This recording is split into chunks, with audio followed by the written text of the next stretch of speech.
Hello दोस्तों, स्वागत है आपका हमारे यूट्यूब चैनल पर। दोस्तों, आज का जो हमारा चैप्टर है वह सारणिक यानी डिटर्मिनेंट का है। एक मिनट, डिटर्मिनेंट की स्पेलिंग भी मिस्टेक हो गई है, यहाँ पर एन रहेगा। ओके, तो जैसे DIDETERMINENT। ओके, तो ये होगा।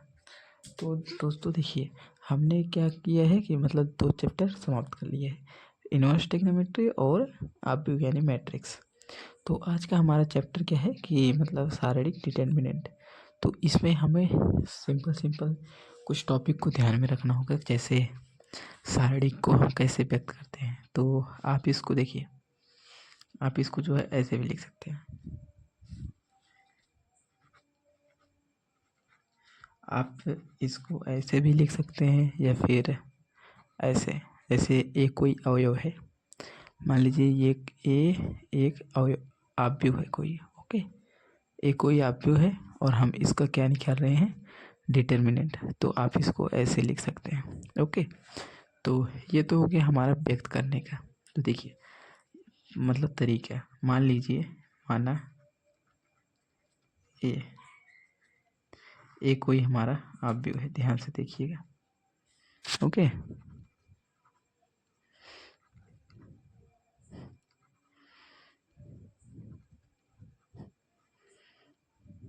ये हो गया, ये कोई हमारा आव्यूह है।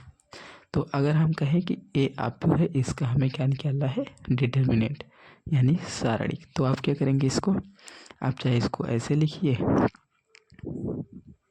या फिर ऐसे लिखिए, और इसको लिखने के बाद जैसे मॉड लगाया जाता है वैसे एक बड़ी सी लाइन, और बाकी जो अवयव हैं वैसे इसको लिख देंगे। ठीक है दोस्तों, तो ये इतना हो गया। देख रहे हैं, इसमें सिर्फ लाइन खींची जा रही है। मॉड की तरह सारणिक हमेशा लगता है, किसकी तरह, मॉड की तरह। तो ये तो हो गया हमारा नॉर्मल, मतलब कि हम कैसे जो है सारणिक को व्यक्त करेंगे, ये हो गया। अब इसके बाद आता है कि ये तो इतना हो गया।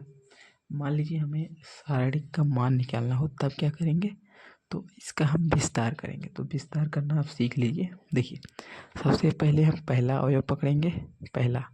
तो पहला हमारा A1 है, ठीक है। अब ऐसे कोष्टक लगा देंगे, अब ऐसे हम इसको ख़त्म कर देंगे, ख़त्म, जो बचेगा वही लिख लेंगे। तो हमारा बचा क्या है, B2 B3 और C2 C3, ये आ गया। अब फिर लगाएंगे माइनस B1, ये ध्यान रखिएगा हमेशा, मतलब plus minus plus, plus minus plus, तो B1 लिखेंगे।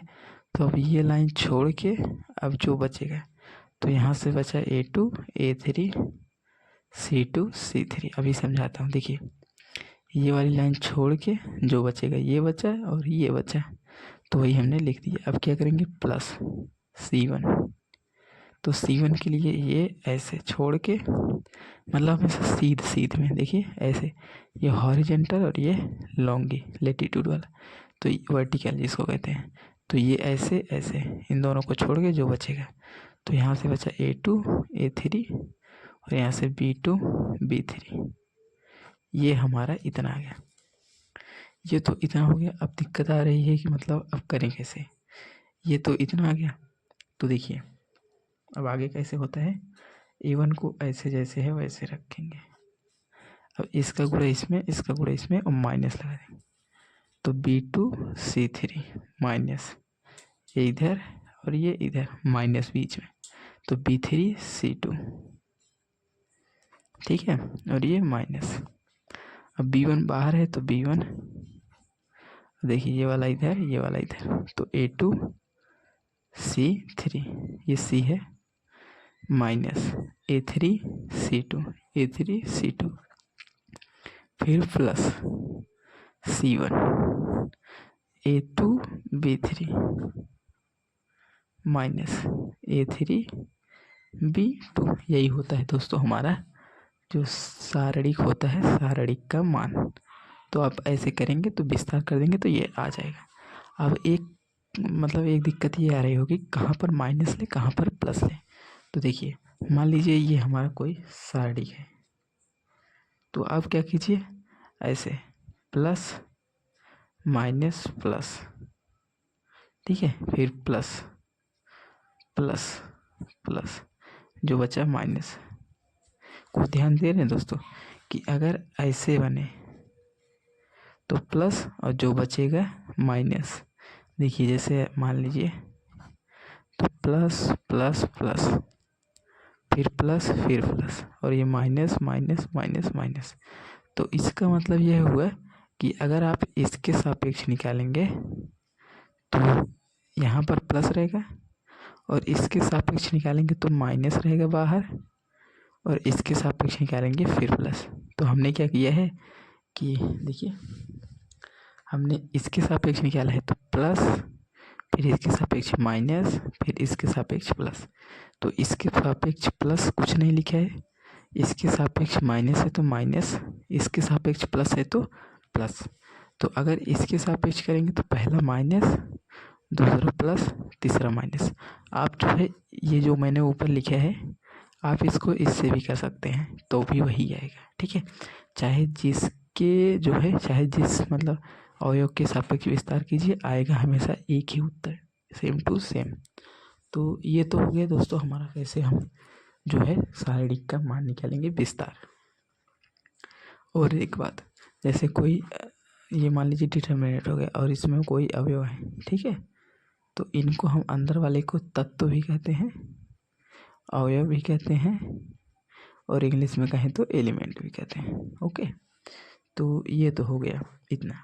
और ये बात, जैसे कि अब हमारा कोटि वाला आ रहा है दिक्कत, जो जो हो रहा है मैं सारा आपको बताऊंगा कि क्या क्या कंडीशन लग सकता है। ध्यान से बस देखते रहिए। जैसे भी क्रम पूछ लिए जाए तो 3/3 गुणे 3 कोटि का, ठीक है, कोटि। अब देखिए ये मान लीजिए कोई डिटरमिनेंट है, ऐसे जो होता है, ऐसे ऐसे जो सीधे सीधे ऐसे ऐसे होता है उसको हम R1 R2 R3 यानी रो।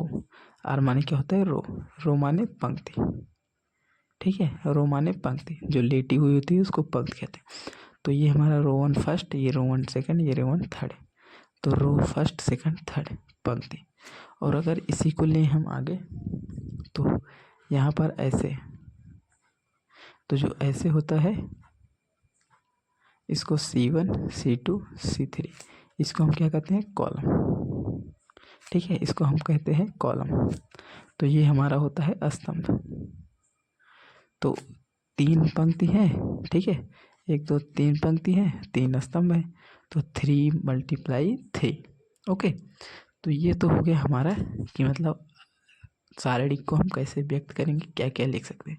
तो आप इसको ऐसे, चाहे अगर ऐसे लिखे है तो भी डिटरमिनेंट है, और चाहे ऐसे लिखे है तो भी डिटरमिनेंट है, दोनों का मतलब सेम है।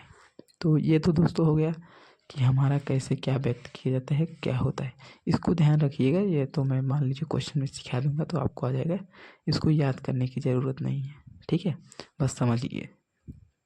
ये हो गया। अब देखिए दोस्तों इसके बाद हम क्या करेंगे, तो अब ये तो इतना हो गया। अगर जैसे मान लीजिए कि हमारा यही जो सारणिक है ये जो है किसके रूप में दिए रहे, समीकरण के, जैसे a1x plus b1y, sorry b1y और प्लस c1z बराबर 0। फिर इसके बाद a2x plus b2y plus c2, math है दोस्तों, राइटिंग मेरी कम ठीक लग रही है। तो देखिए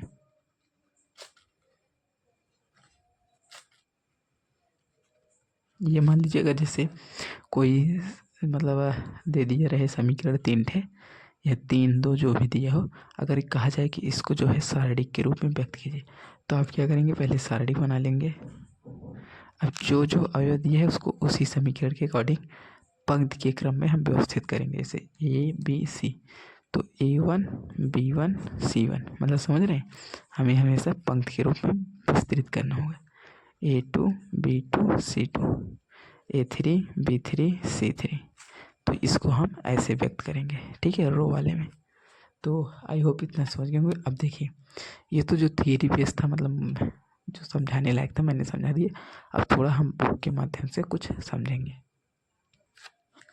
देखिए दोस्तों, तो ये हमारा है, तो हालांकि मैंने समझा दिया है, तो देखिए फिर भी जैसे अगर प्रथम कोटि के आव्यूह के सारणिक का विस्तार निकालना है तो कैसे निकालेंगे। माना एक क्रम का आव्यूह ए है, जैसे कोई आव्यूह है और उसका जो है उस आव्यूह में एक ही अवयव है जिसका नाम ए है। तो आप क्या करेंगे, उसका विस्तार कैसे करेंगे, चाहे डिटर्मिनेंट ए लिखिए चाहे मॉड ए लिखिए, बराबर डेल्टा भी लिख सकते हैं, बराबर ए।